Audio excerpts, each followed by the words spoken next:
الحمد لله نحمده ونستعينه ونستغفره ونؤمن به ونتوكل عليه ونعوذ بالله من شرور أنفسنا ومن سيئات أعمالنا من يهده الله فلا مضل له ومن يضلله فلا هادي له ونشهد أن لا إله إلا الله وحده لا شريك له ونشهد أن سيدنا وسندنا وحبيبنا ونبينا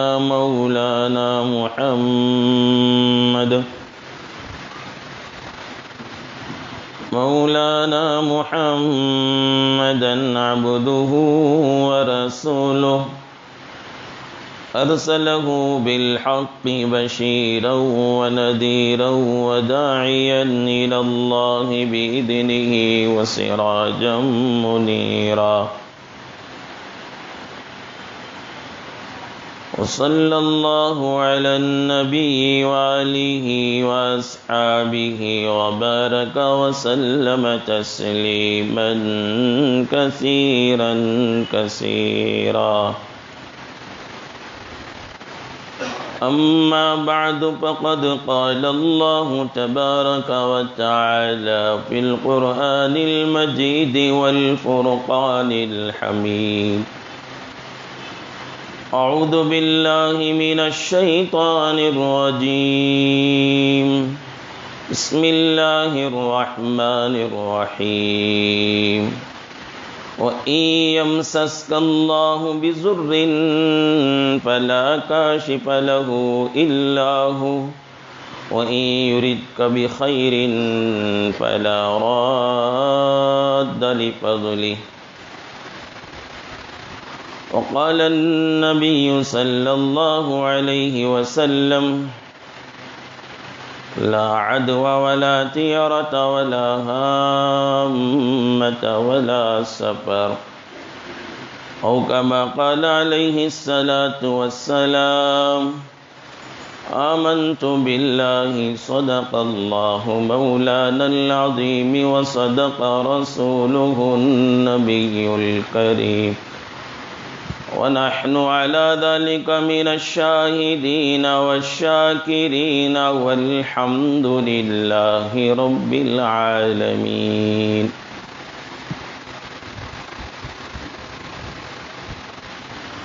قابل احترام بزرگوں وقابل قدر ملت کے نوجوان بھائیوں، عزیز دوستوں،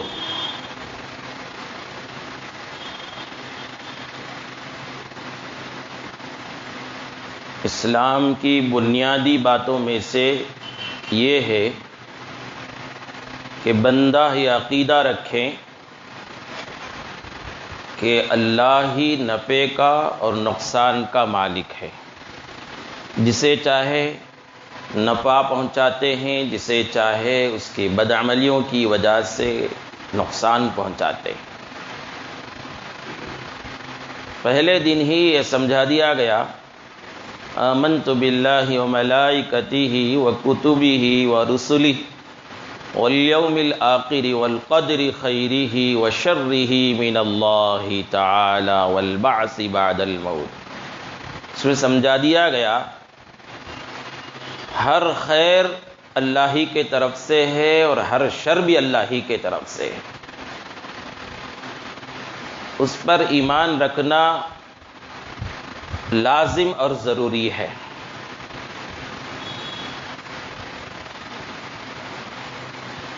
ترمذی شریف کی روایت ہے، حضرت ابن عباس رضی اللہ عنہما روایت فرماتے ہیں،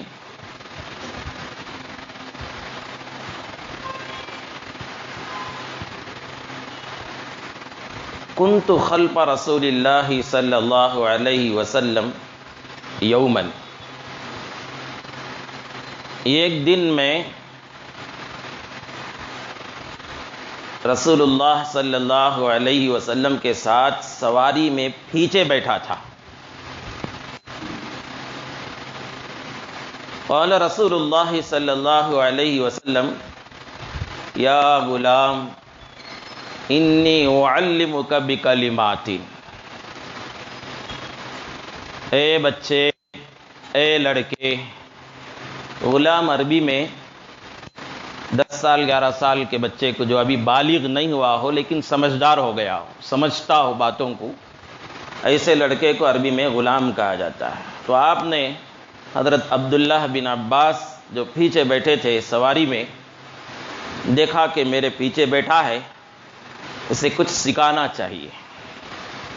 ہمارے ساتھ بھی ہمارے بچے کبھی گاڑی میں، کار میں رہتے ہیں، بس میں ہمارے ساتھ چلتے ہیں، ہوتا یہ کہ بچے اپنے کاموں میں مشغول رہتے ہیں، ہم اپنے کام میں مشغول رہتے ہیں۔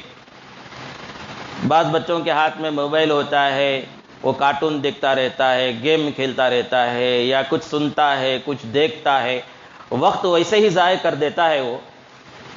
اور یہ ہم بھی جو ہے کسی کام میں، سوچ میں، کسی گہری سوچ میں پڑے رہتے ہیں، یا ہم بھی کسی بیکار کی بات میں وقت گزار دیتے ہیں۔ یہ طریقہ صحیح نہیں ہے۔ بچے ہم کو جہاں کہیں بھی ملیں، چاہے اپنا بچہ ہو، خاندان کا بچہ ہو، محلے کا بچہ ہو، کوئی بھی بچہ ہم کو کہیں ملتا ہے تو ہماری تڑپ، ہماری سوچ یہ ہونا چاہیے کہ اسے کچھ سکھا دیں۔ ہمارے سیکھنے سے ہی ان کے اندر اخلاق پیدا ہوں گے، ہمارے سکھانے سے ہی ان کے اندر اخلاق پیدا ہوں گے، ان کے اندر تربیت اچھی آئے گی، وہ بڑے چل کر اچھے بنیں گے۔ سفر ہو رہا ہے مثال کے طور پر، مسجد سے نکل کر گھر کو آ رہے ہیں، بچہ سامنے ہے یا پیچھے ہے، تو راستے میں بتائیں بیٹے ہم مسجد جا رہے ہیں، اللہ کا گھر کا یہ مقام ہے۔ بچہ یقیناً مسجد کی جتنی عظمت ہے وہ سمجھے گا نہیں، لیکن آپ بولتے رہیے اسے، اس کے دماغ میں بیٹھے گا، دل میں بیٹھے گا۔ مسجد دوڑنے بھاگنے کی جگہ نہیں، شور و غل کرنے کی جگہ نہیں، باتیں کرنے کی جگہ نہیں، وہاں سبحان اللہ، الحمدللہ، اللہ اکبر پڑھتے رہنا چاہیے، ذکر کرنا چاہیے۔ بچے کو سمجھائیں۔ یا سفر ہو رہا ہے آپ کا، کسی رشتہ دار کے پاس جا رہے ہیں، مہمان بن کے جا رہے ہیں، تو اس بچے کو سمجھاتے ہوئے جائیں راستے میں کہ ہم جا رہے ہیں فلاں کے گھر کو، بیٹا وہاں ادب سے رہنا، سلیقے سے رہنا۔ یقیناً آپ کا بیٹا با ادب ہے، لیکن آپ یاد دہانی کریں اسے، بے ادب ہے تو سمجھ جائے گا۔ رشتہ داروں کے پاس جا رہے ہیں تو ان کو سمجھائیں کہ وہاں جانے کے بعد ان کے گھروں کی چیزوں کو چھینا، توڑنا، پھوڑنا، ان کے گھروں میں گھس کر شرارتی کرنا، ان کے بچوں کے کھیل کے چیزوں کو چھونے سے گریز کرو، دور رہو، تمہارے گھر کی چیزوں میں تم کھیلو، مہمان بن کر جا رہے ہیں، با ادب رہو۔ بچے کو سمجھائیں ہم راستے میں۔ بہت دفعہ ایسا ہوتا ہے، مہمان بن کے ہم چلے جاتے ہیں، ان کے گھر میں ان کے بچوں کے چیزوں کو لیے، کھیلے، توڑے پھوڑے، بربادی ہو جاتی ہے ان کی، بچے پریشان ہو جاتے ہیں، میزبان پریشان ہو جاتا ہے بچوں کی شرارت کی وجہ سے۔ ہم جا رہے ہیں کسی بڑے عالم کے پاس جا رہے ہیں، یا کسی بڑے آدمی کے پاس جا رہے ہیں، تو ان کے ادب راستے میں سکھاتے ہوئے جائیں۔ خرید و فروخت کے لیے جا رہے ہیں، بازار جا رہے ہیں، مارکیٹ جا رہے ہیں، بچہ بھی ساتھ میں ہے تو اسے ساتھ میں بتاتے ہوئے جائیں، بیٹے راستے میں بازار میں جا رہے ہیں، بازار میں جا کر دکان میں کیسا رہنا، وہاں کیسے کھڑنا، وہاں کی چیزوں کو کیسا دیکھنا، وہاں بغیر اجازت کے چھونا نہیں، یہ سب چیزیں سکھاتے ہوئے جائیں۔ بچے تھوڑا تھوڑا بول کے سیکھیں گے، کون سکھائے گا یہ سب؟ اور رسول اللہ صلی اللہ علیہ وسلم کی سنت دیکھیے، پیچھے بیٹھے ہیں حضرت عبداللہ بن عباس رضی اللہ عنہما، چھوٹے بچے تھے، ابھی غلام کا مطلب ہی 11-12 سال کا لڑکا بیٹھا ہے، اسے کیا بات کہہ رہے ہیں سنو۔ فرمایا یا غلام، اے بچے، اے لڑکے، انی اعلمک بکلمات، میں تجھے کچھ کلمے سکھاتا ہوں، کچھ باتیں سکھاتا ہوں. احفظ اللہ یحفظک، اسے یاد کر لو، اس کی حفاظت کر لو، اسے زندگی میں اپنے اندر لے آ جاؤ. یحفظک، اللہ تمہاری حفاظت کرے گا.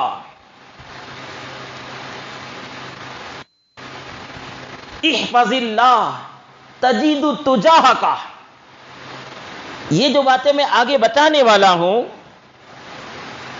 اس کی حفاظت کرو، اللہ کو تم اپنے سامنے پاؤ گے.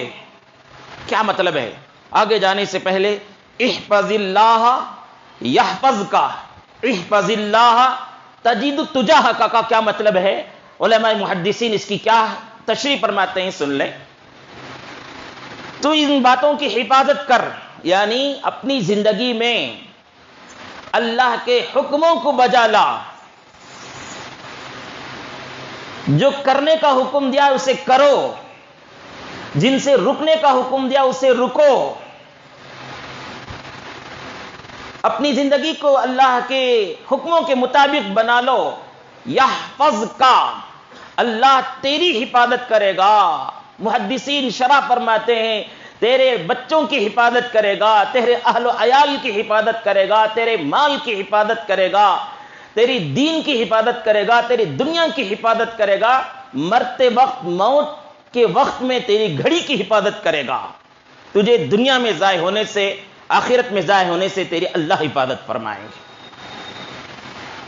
یہ چھوٹے بچوں کو سکھا رہے ہیں احفظ اللہ.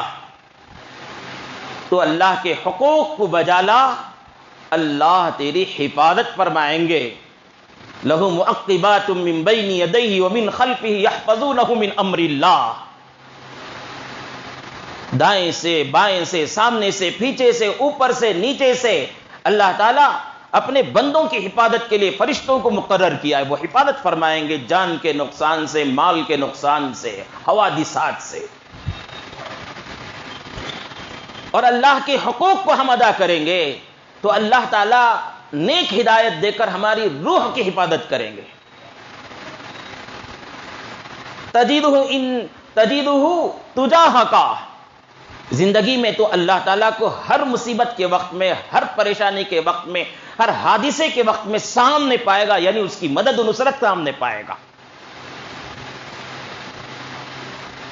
پھر اس کے بعد فرمایا اذا سألت فاسأل اللہ، بچے کو سکھا رہے جب تم سوال کرو تو اللہ سے سوال کرو. دنیا والوں کے سامنے سوال کرو گے، وہ جتنا بھی بڑا مالدار کیوں نہ ہو، 1 سے 2 بار سوال کرے تو تم سے بیزار ہو جائے گا، تم سے نفرت کرنے لگے گا. تمہیں دیکھا تو ادھر بھاگ جائے گا کہ یار پتہ نہیں کیا سوال کر لے گا. چھوٹے بچے کو سمجھا رہے ہیں اذا سألت فاسأل اللہ، اذا استعنت فاستعن باللہ. جب تمہیں مدد مانگنا ہے اللہ سے مدد مانگو. دنیا والوں سے مدد مانگو گے تو وہ کیا مدد کریں گے؟ وہ خود محتاج ہیں، وہ خود محتاج ہیں. ان کا دل اتنا بڑا بھی نہیں ہوتا ہے کہ بستہ بھرا ہوا ہے، صندوق بھرا ہوا ہے، اس کے باوجود آپ کو کچھ دے دیں. اتنا بڑا نہیں ہے دل لوگوں کا. دینے سے پہلے 200 مرتبہ سوچتے ہیں میں کیوں دوں، اسے دوں گا تو کیا پیدا ہوگا، نہیں دے گا تو کیا نقصان ہوگا، دینے سے میرا کیا نام ہوگا. 100 مرتبہ سوچتا ہے، اس کے بعد بڑی مشکل سے نکال کر دیتا ہے دینا ہے تو. اور یہاں اللہ تعالیٰ فرماتے ہیں وَإِذَا سَأَلَكَ عِبَادِي عَنِّي فَإِنِّي قَرِيبٌ أُجِيبُ دَعْوَةَ الدَّاعِ إِذَا دَعَانِي فَلْيَسْتَجِيبُوا لِي. اور ایک جگہ فرماتے ہیں وَقَالَ رَبُّكُمُ ادْعُونِي أَسْتَجِبْ لَكُمْ، میرے بندوں سے کہہ دو مجھے پکارو، جتنی مرتبہ پکارتے ہیں پکارو، میں دینے کے لیے تیار ہوں، مدد کرنے کے لیے تیار ہوں. تو چھوٹا بچہ بھی 10 سال 11 سال کا عبداللہ بن عباس ان کو سمجھائیں رسول اللہ صلی اللہ علیہ وسلم اذا سألت فاسأل اللہ، جب سوال کرتے ہیں تو اللہ سے سوال کرو. وَإِذَا اسْتَعَنْتَ فَاسْتَعِنْ بِاللَّهِ، جب مدد مانگنا ہے تو اللہ سے مدد مانگ. پھر آپ آگے فرماتے ہیں اعلم ان الامت لو اجتمعت على ان ينفعوك بشيء لم ينفعوك الا بشيء قد كتب الله لك. عقیدے کو درست فرما رہے ہیں. عقیدے کی درستگی بے انتہا ضروری ہے. عقیدے کی خرابی سے اعمال اللہ کے پاس مقبول نہیں ہوتے. نماز پڑھ رہا ہے, روزہ رکھ رہا ہے, حج کر رہا ہے, عمرے کر رہا ہے, صدقے دے رہا ہے, محتاجوں کی مدد کر رہا ہے, بہت سے نیک اعمال ہیں, لیکن عقیدہ ذرا خراب ہے. کیا عقیدہ خراب ہے؟ فلاں مشکل کشا ہیں, فلاں حاجت روا ہیں, فلاں کے دربار میں جائیں گے تو حاجتیں پوری ہوں گی, فلاں کے پاس جائیں گے تو نفع حاصل ہوگا, فلاں کے مزار میں جائیں گے تو نقصانات سے بچ جائیں گے, فلاں کے پاس جا کر تعویذ لیں گے تو یہ حال ہوگا. عقیدہ خراب ہے. نفع نقصان کا مالک اللہ کے سوا کسی اور کو بھی سمجھتے ہیں. تو پھر یہ ساری عبادتیں, پھر یہ ساری ریاضتیں, پھر یہ سارے مجاہدے, یہ سارا خرچ کرنا بیکار ہو جاتا ہے.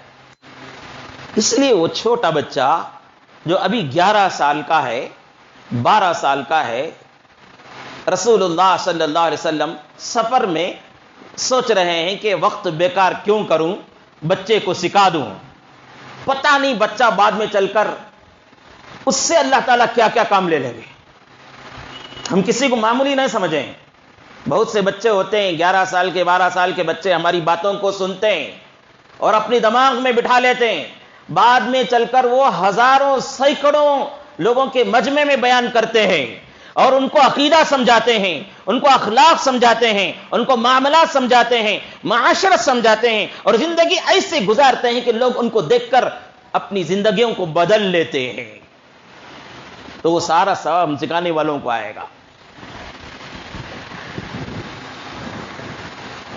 تو وہ بیکار وقت کئی کو گزارنا. اس لیے کیا بات سکھانا ہے, سکھا رہے ہیں. فرمایا اعلم ان الامت لو اجتمعت على ان ينفعوك بشيء. سن لو عبداللہ, اگر ساری دنیا اور ساری دنیا کی طاقت, ساری مخلوق اور ساری مخلوق کی طاقتیں مل کر تمہیں کچھ نفع پہنچانا چاہیں, لم ينفعوك الا بشيء قد كتب الله لك. نفع نہیں پہنچا سکتے مگر اتنا ہی جتنا کہ تیرے پیدا ہونے سے پہلے تیرے تقدیر کے کتاب میں اللہ نے لکھ دیا ہے. بے شک انسان کو نفع پہنچاتا ہے, ایک انسان دوسرے انسان کو نفع پہنچاتا ہے, چند لوگ دوسرے لوگوں کو نفع پہنچاتے ہیں, رشتہ داروں کو نفع پہنچاتے ہیں, بھائی کو نفع پہنچاتا ہے, شوہر بیوی کو, بیوی شوہر کو نفع پہنچاتے ہیں. تو پھر یہاں کیا مطلب ہے؟ لن ينفعوک, لوگ نفع نہیں پہنچا سکتے. یہاں پہنچا رہے ہیں نا ایک دوسرے کو نفع. ڈاکٹر مریض کو فائدہ پہنچا رہا ہے, مریض ڈاکٹر کو فائدہ پہنچا رہا ہے, آدمی کو نفع پہنچا رہا ہے. پھر یہاں رسول اللہ صلی اللہ علیہ وسلم فرماتے لم ينفعوک, نفع نہیں پہنچا سکتے. مطلب یہ ہے, محدثین فرماتے ہیں ہاں آدمی کو نفع, بھائی کو نفع, دوست کو نفع, ڈاکٹر مریض کو نفع پہنچاتا ہے, لیکن اتنا ہی نفع جتنا پہلے اللہ نے لکھ دیا ہے. یہ بات کیسے سمجھ میں آتی میں آپ کو سمجھاؤں. کبھی ایسا ہوتا ہے, ہمارا گھر کا کوئی فرد, اللہ حفاظت فرمائے, بیمار پڑتا ہے, ہم ڈاکٹروں کے پاس اٹھا کر لے جاتے ہیں, ہاتھوں میں پیسوں کی گھٹریاں ہیں, ڈاکٹر موجود ہے, دواؤں سے بھرا پڑا ہے میڈیکل, ہسپتال بھرا ہوا ہے ڈاکٹروں سے, نرسوں سے, خدمتگاروں سے, سب مل کر کہتے ہیں وقیل من راق. قرآن کہتا ہے وقیل من راق وظن انہ الفراق والتفت الساق بالساق الى ربک یومئذ المساق. یہ مرنے والے کے بارے میں ڈاکٹر سوچتا ہے, پہلے اس کے رشتہ دار سوچتے ہیں کیا ہے کوئی دم کرنے والا, کیا ہے کوئی جھاڑ پھونک کرنے والا, کیا ہے کوئی علاج کرنے والا, ہے کوئی انجیکشن دینے والا, کوئی ہے دوا دینے والا, یہ مریض میرا اچھا ہو جائے, کتنا پیسہ چاہیے آپ کو, کتنا پیسہ چاہیے آپ کو, میرے خزانے کی تجوری کھول دوں گا تمہارے سامنے, میرے اس مریض کو درست کر دو, میرے اس نوجوان بیٹے کو درست کر دو, میری اس نوجوان بیوی کو درست کر دو, میری اس نوجوان بہن کو درست کر دو، میری ماں کو علاج کر دو، میرے باپ کا علاج کر دو، اسے مرنے سے بچا لو۔ ڈاکٹر پوری قوت لگاتا ہے، پورے دوائیاں استعمال کر لیتا ہے، ہسپتال کے سارے عملے کو دوڑاتا ہے، سب کی کوشش ہوتی ہے، اس کے باوجود واپس آ کر کہتا ہے ساری معاف کرنا، ہماری پوری کوشش ہوئی، اس کے باوجود ہم بچا نہیں سکے۔ کیا مطلب ہے؟ کیا مطلب ہے؟ حدیث کا مطلب یہی ہے، لم ينفعوك بشيء الا بشيء قد كتب الله لك۔ ساری دنیا کے لوگ مل کر نفع نہیں پہنچا سکتے، مگر اتنا ہی پہنچا سکتے ہیں، اتنا ہی پہنچا سکتے ہیں جتنا پیدا ہونے سے پہلے تقدیر میں لکھ دیا گیا تھا۔ ہاں پہنچاتے ہیں ایک دوسرے کو نفع، مگر تقدیر میں جتنا لکھا ہے اتنا ہی پہنچاتے ہیں۔ پھر آگے فرمایا وَالَّذِينَ اجْتَمَعُوا عَلَىٰ أَن يَضُرُّوكَ بِشَيْءٍ لَمْ يَضُرُّوكَ إِلَّا بِشَيْءٍ قَدْ كَتَبَ اللَّهُ عَلَيْكَ۔ ساری دنیا کی طاقتیں، ساری دنیا کی مختلف قسم کی پارٹیاں مل کر کسی قوم کو، کسی فرد کو نقصان پہنچانا چاہے تو نہیں پہنچا سکتے نقصان، مگر اتنا ہی جتنا کہ اس قوم کے پیدا ہونے سے پہلے، اس بچے کے پیدا ہونے سے پہلے، اس آدمی کے پیدا ہونے سے پہلے اسے نقصان کتنا پہنچنا تھا جو لکھ دیا گیا تھا اس کے تقدیر کے کتاب میں، اتنا ہی نقصان پہنچا سکتے ہیں۔ دیکھتے ہیں ہم کتنے مرتبہ بعض لوگوں کی سوچ ہوتی ہے کہ فلاں قوم کو ختم ہی کر دیا جائے، فلاں قوم کو ختم ہی کر دیا جائے، پوری حکومت، پوری طاقت، پورا پیسہ، پوری میجورٹی سب مل کر کوشش کرتے ہیں، کیا ختم ہو رہی ہے وہ قوم جسے نقصان پہنچا کر ختم کرنا چاہتے ہیں؟ نہیں، نقصان ان کے مقدر میں، ان کی بدعملیوں کی وجہ سے جتنا لکھا تھا اتنا پہنچ رہا ہے، لیکن اللہ رب العالمین کے طرف سے جتنا لکھا گیا ہے اتنا ہی نقصان پہنچا سکتے ہیں۔ رفعت الاقلام وجفت الصحف، اب تو حال یہ ہے کہ تقدیر کے قلم کو اٹھا دیا گیا ہے اور تقدیر کے کتاب کو بند کر دیا گیا ہے، اب نئی بات کوئی پیش آنے والی نہیں ہے۔ ہاں البتہ اتنا ہو سکتا ہے جو تقدیر معلق ہے، جو تقدیر معلق ہے، تقدیر دو طرح کی، ایک مبرم اور ایک تقدیر معلق۔ جو تقدیر معلق ہے اس کے سلسلے میں ہم دعاؤں کے ذریعہ، کوئی نقصان ایسا ہے، کوئی پریشانی ایسی ہے، کوئی بیماری ایسی ہے جو ہم کو پہنچنے والی ہے، لیکن ہم دعاؤں کے ذریعہ، صدقے کے ذریعہ، اللہ رب العالمین کو منوانے کے ذریعہ وہ بلا و آفت و مصیبت سے ہم بچ سکتے ہیں۔ یہ ہو سکتا ہے دعاؤں کے ذریعہ، صدقے کے ذریعہ، اور نہ اس کے بغیر، اس کے علاوہ کوئی چیز ایسی نہیں جو ہمیں نقصان پہنچا دے، ہمیں نفع پہنچا دے۔ یہ عقیدہ 11 سال کے بچے کو رسول اللہ صلی اللہ علیہ وسلم سمجھا رہے ہیں کہ نفع نقصان کا مالک اللہ ہے۔ یہ ہم کو سمجھانا ہوگا اور ہم کو یہ سمجھنا ہوگا ہر اچھی چیز اللہ کے طرف سے ہوتی ہے، نفع بھی اللہ ہی کی طرف سے ہوتا ہے، نقصان بھی اللہ کی طرف سے ہوتا ہے۔ غیر اللہ کے سلسلے میں اگر کوئی عقیدہ رکھتا ہے تو اس کا ایمان کی خرابی ہے۔ اب آئیے ہمارے معاشرے کی طرف، ہمارے کیسے کیسے عقیدے ہیں۔ چھوٹی چھوٹی چیزوں پر ہم یہ سمجھتے ہیں کہ اس میں نحوست ہے، اس میں نحوست ہے، اس کی وجہ سے کام نہیں ہوا، اس کی وجہ سے کام نہیں ہوا، سفر کا مہینہ چل رہا ہے تو لوگوں کا یہ عقیدہ بنا ہوا ہے 13 تیزی کا کہ 13 تاریخ تک سفر کے مہینے میں نحوست ہوتی ہے، نعوذ باللہ من ذالک۔ حضرت جناب محمد رسول اللہ صلی اللہ علیہ وسلم زمانے اس جاہلیت کے اس عقیدے کے سلسلے میں فرمایا لا عدوا ولا طیرہ ولا ہامۃ ولا سفر، چھوت چھات کی بیماری کی کوئی حقیقت نہیں ہے، الو کا گھر میں بیٹھ کر پکارنے سے نحوست کا کوئی تعلق نہیں ہے، بدفالی فال کھلوانے کی کوئی حقیقت نہیں ہے، ولا سفر کے مہینے میں کوئی نحوست نہیں ہے۔ آج ہمارا عقیدہ بنا ہوا ہے سفر کے مہینے کے سلسلے میں شادیاں نہیں کی جاتی، نسبتیں نہیں کی جاتی، فنکشن نہیں کیا جاتا، کسی دور دراز علاقے کا سفر نہیں کیا جاتا، دکان کی ابتدا نہیں کی جاتی، مکان کی ابتدا نہیں کی جاتی، اور سمجھتے ہیں کہ یہ کام کریں گے تو اس میں نحوست آ جائے گی۔ میرے عزیز و بزرگوں، عقیدہ رکھو، سفر کا مہینہ بھی اللہ نے ہی پیدا کیا، رمضان کا مہینہ بھی اللہ ہی نے پیدا کیا، شوال کا مہینہ بھی اللہ ہی نے پیدا کیا، ذی الحجہ ذی القعدہ کا مہینہ بھی اللہ ہی نے پیدا کیا۔ اس کے بنائے ہوئے مہینوں کو ہم ان مہینوں میں سے کسی مہینے کے سلسلے میں ہمارا یہ عقیدہ ہو جانا کہ یہ منحوس مہینہ ہے، اللہ کے کاریگری میں عیب نکالنے کی طرح ہے، اللہ کی کاریگری میں عیب نکالنے کی طرح ہے، اور ہمارے کام میں کوئی عیب نکالتا ہے، ہم سراپا عیب دار ہیں، اس کے باوجود ہمارے کام میں کوئی عیب نکالتا ہے تو ہم کو غصہ آ جاتا ہے، بیزار ہو جاتے ہیں۔ گھر کی عورتیں محنت کر کے بریانی پکائی تھی اور اس کے بعد ہم کھاتے ہوئے نام رکھ دیں اچھی نہیں ہے بیماری بریانی، کتنا چڑ جاتی ہیں عورتیں۔ تم نہ کیا آتا جس کے سوا، کبھی تعریف تو نہیں آتی تمہاری زبان سے، عیبہ نکالنا ایک تم نہ اچھا آتا ہے، بلکہ گرم غصہ ہو جاتی ہے۔ ان کو معلوم ہے وہ ٹماٹر کاٹنے میں کتنی محنت ہوئی، پیاز کاٹنے میں کتنی محنت ہوئی، چولہے کے سامنے کھڑے ہو کر پکانے میں ان کو کتنی محنت لگی، وہ جانتے ہیں۔ اب ہم کھانے بیٹھ کر دسترخوان میں آرام سے عیب لگا دیں، چڑ پیدا ہو جاتی ہے۔ ہم بازار میں کام کر کے محنت کر کے پسینہ بہا کر کچھ چیز خرید کر لائے، گھر کی عورتیں نام رکھ دیا، عیب نکال دیا، تو کتنا چڑ جاتے ہیں ہم۔ بازار میں جا کر محنت کرے تم نہ معلوم ہوتا، نامہ رکھنے تم نہ آرام سے آتا، چڑ جاتے کہ نہیں چڑ جاتے؟ تو یہ مہینے سب کے سب اللہ رب العالمین نے بنائے ہیں۔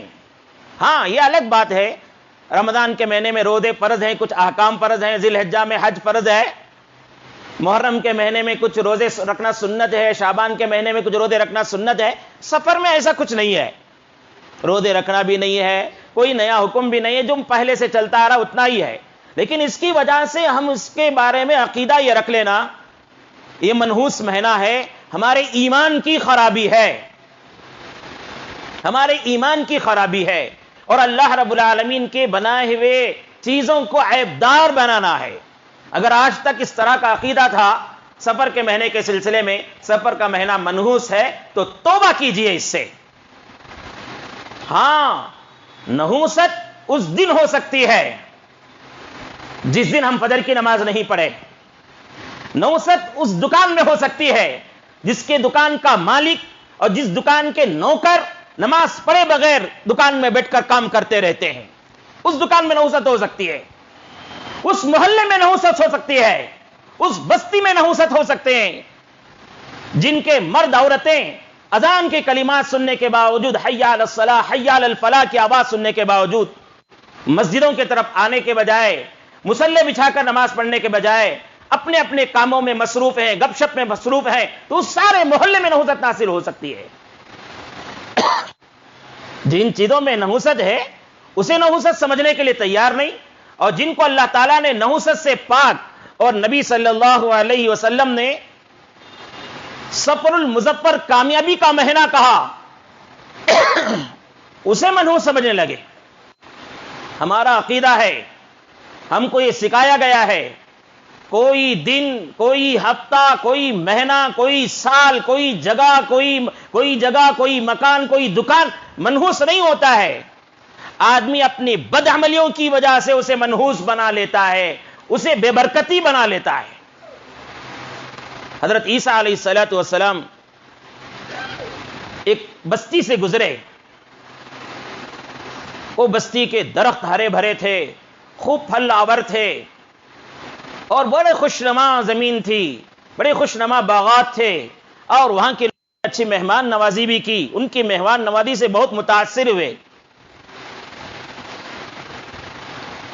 چلے گئے راستے سے گزر کر، پھر 3 سال کے بعد اسی بستی میں سیدنا حضرت عیسیٰ علیہ السلام کا گزر ہوا۔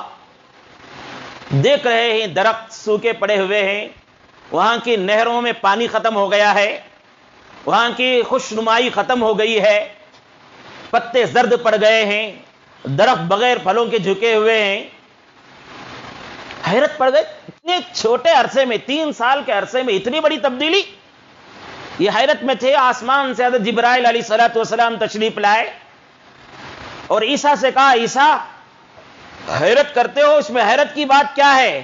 تم جس وقت گزرے تھے اس کے بعد سے یہاں پر ایک بے نمازی کا گزر ہوا ہے، اور وہ بے نمازی نہر میں منہ لگا کر پانی پیا، جس کی وجہ سے سارے کنویں کے پانی سوکھ گئے، پانی سوکھنے سے درخت سوکھ گیا، درخت سوکھنے سے پھل آنا بند ہو گیا۔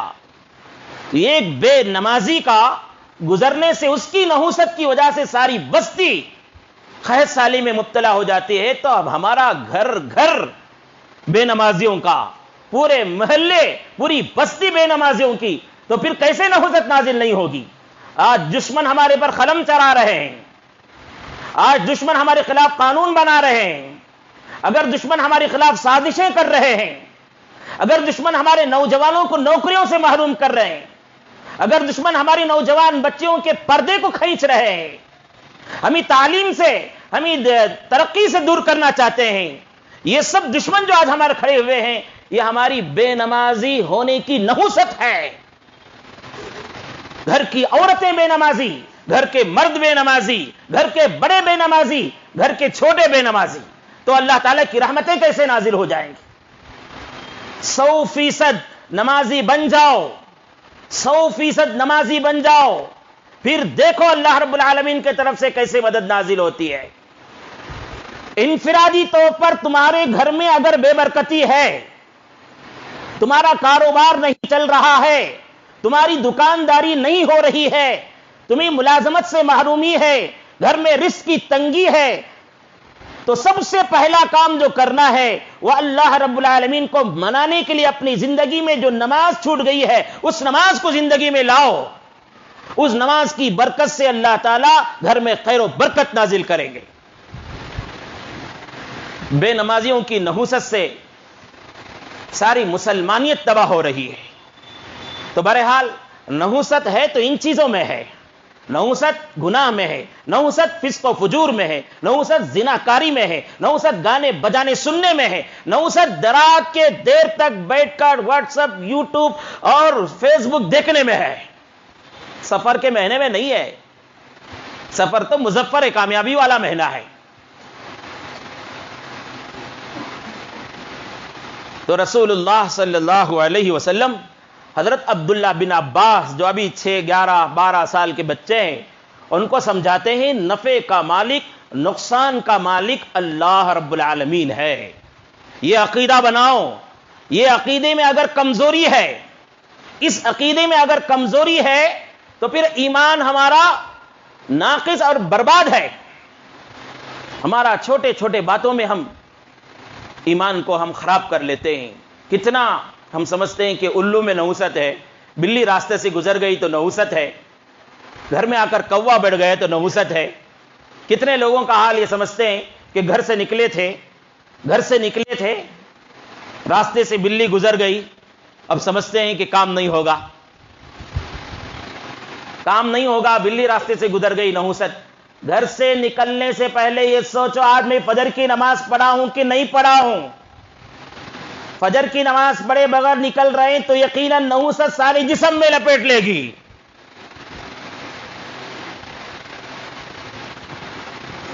گھر میں آ کر الو بیٹھ گیا اتفاق سے تو لوگ سمجھتے ہیں کہ سارا گھر برباد ہو جائے گا، سارا دکان برباد ہو جائے گا۔ ارے الو ایک اللہ کی، وہ بھی ایک مخلوق ہے، اس کے اندر کیسا عقیدہ؟ ایک آدمی دوڑتے ہوئے آ کر کہہ رہے ہیں حضرت گھر کے اندر کوا گھس گیا، اب کیا کرنا ہے؟ کوا گزر گیا تو نکال کر باہر پھینک دو، بھگا دو۔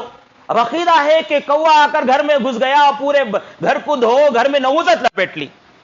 میں بول رہا ہوں نا، نحوست نہ کسی کوے میں ہے، نہ الو میں ہے، نہ بلی میں ہے، نہ کسی جگہ میں، کسی مکان میں۔ نحوست تو ہماری بدعملیوں کی وجہ سے ہے، ہماری بدعملیوں کی وجہ سے ہے۔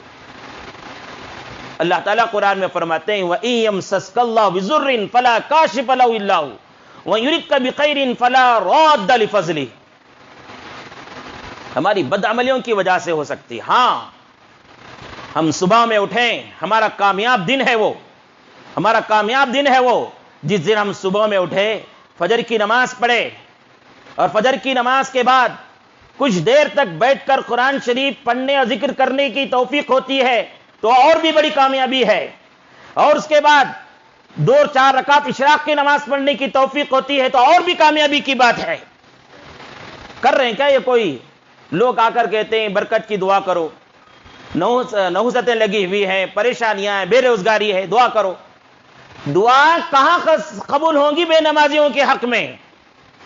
ایک بے نمازی گزرتا ہے راستے سے تو پورا محلہ، پوری بستی اللہ تعالیٰ کے غضب کے مستحق ہو جاتی ہے، تو آپ بے نمازی کے حق میں دعا کریں۔ امت میں سے معاف کیجئے گا، امت میں سے 70-80% لوگ بے نمازی ہیں، ہے کہ نہیں؟ اب یہ حالات جو ہمارے ہیں ملک میں، اس کے لیے علماء دعا کرتے ہیں، حفاظ دعا کرتے ہیں، اولیاء دعا کرتے ہیں، صوفیاء دعا کرتے ہیں، سب بے نمازی لوگ نماز کے بعد دعا کرتے ہیں، اس کا اثر ظاہر نہیں ہوتا ہے۔ اس کی وجہ ہے کہ ہم لوگ بے نمازی بنے ہوئے ہیں۔ آج اس مجلس میں عہد کریں کہ ہم نمازوں کو نہیں چھوڑیں گے، عہد کریں گے انشاءاللہ۔ نماز کی پابندی کیجئے۔ 10 منٹ لگتا ہے بھائی، زیادہ سے زیادہ 10 منٹ 15 منٹ لگتا ہے۔ اپنی زندگی میں سے ایک دن میں سے 10 منٹ پورا ملا کر 50 منٹ، 1 گھنٹہ، پورے 24 گھنٹوں میں سے 1 گھنٹہ اللہ رب العالمین کے حکم کو بجا لانے کے لیے تیار نہیں تو پھر ہمارے دامن، ہماری جھولیاں کیسے بھر سکتی ہیں؟ تو آج کے اس پیغام میں، آج کے اس بیان کا پیغام ہمارا یہی کہ حضرت عبداللہ بن عباس رضی اللہ عنہ کے واسطے سے سرور دو عالم محمد الرسول اللہ صلی اللہ علیہ وسلم نے قیامت تک کے آنے والے انسانوں کو یہ سبق دے دیا، نفع نقصان کا مالک اللہ رب العالمین ہے۔ اللہ تعالی ہم سب کو عمل کی توفیق عطا فرمائے۔ وآخر دعوانا الحمدللہ رب العالمین۔ ایک چھوٹا سا اعلان ہے، جیسا کہ آپ سب حضرات کو معلوم ہے، رام نگر کے علاقے میں سیلاب زدہ بھائی بڑے پریشان ہیں، ان کے لیے بہت سی جگہ سے چندے کیے جا رہے ہیں، ان کے لیے مدد کے لیے کوشش کی جا رہی ہے۔ الحمدللہ کام بھی ہو رہا ہے۔ کام 2 طرح کا ہے، ایک طرح کا ہے کہ ان کے لیے کپڑوں کا انتظام کرنا، کھانے کا انتظام کرنا، بستروں کا انتظام کرنا، غلے کا انتظام کرنا، ایک کام ہے۔ یہ کام تو الحمدللہ ہو رہا ہے۔ دوسرا کام یہ ہے جو لوگ بے گھر ہو گئے ہیں، جو لوگ بے گھر ہو گئے ہیں ان کے لیے گھر کا انتظام کرنا۔ ہم تو خاص گھر بنا کر نہیں دے سکتے، ہماری استطاعت و طاقت نہیں ہے، کرنے والے وہ بھی کر رہے ہوں گے الحمدللہ۔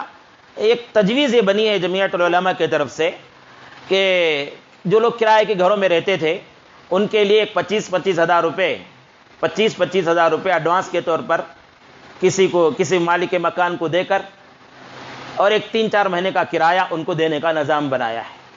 ورنہ ان کے پاس جو پیسہ تھا وہ بھی پانی میں بہہ کر چلا گیا، جو چیزیں تھے وہ پانی میں بہہ کر چلے گئے، اور وہ بالکل پریشان ہیں۔ یہ ایک اچھی تجویز ہے، کسی کو 2 خط کا کھانا کھلا دینا، 5 کلو چاول دے دینا، 10 کلو آٹا دے دینا، یہ بھی بہت اچھی چیز ہے، اس کی بھی قدر ضرور ہونی چاہیے، اس کی بھی ضرور قدر ہونی چاہیے، لیکن ایک ایسا کام کریں جس سے ذرا ان کو چند دنوں تک کے لیے راحت و سکون مل جائے۔ اب گھر ٹوٹ گئے ہیں ان کے، جو کویلی کے گھر تھے دیکھے ہوں گے فوٹو وغیرہ میں، عام طور پر جو ہے وہ غریب علاقہ ہی تھا، وہ کہ جھوپڑی پٹی کا اور کویلی کے گھروں کا یا سیٹ کے گھروں کا ایسے ہی تھے، مولڈ کے بھی تھے تو چھوٹے موٹے گھر تھے، پورے ٹوٹ گئے ہیں۔ اب ان کے لیے کچھ مختصر سا انتظام کر کے دے رہے ہیں جمعیت العلماء کی طرف سے، پوری جگہ پر اس کے لیے چندہ ہو رہا ہے۔ الحمدللہ گزشتہ جمعہ ہمارے یہاں بھی ہوا، کافی مقدار میں ہوا۔ آپ سب حضرات کا مسجد کے ذمہ داروں کی طرف سے اور ہمارے طرف سے شکر ہے کہ ہم نے ہماری بات کی لاج رکھی۔ اسی طرح اس مرتبہ اتوار کے دن ہمارے ذمہ دار حضرات مسجد کے محلے کے نوجوان آپ کے گھروں کے پاس آئیں گے، آپ اپنی استطاعت کے مطابق، اپنی طاقت کے مطابق تعاون فرمائیں، انشاءاللہ وہ پیسہ ان مستحقین تک پہنچا کر ان کے لیے راحت رسانی کا کام کیا جائے گا۔ آپ سب حضرات سے گزارش ہے اتوار کے دن جب محلے کے نوجوان چادر پکڑ کے آپ کے پاس آئیں گے تو بھرپور اس کا تعاون فرمائیں۔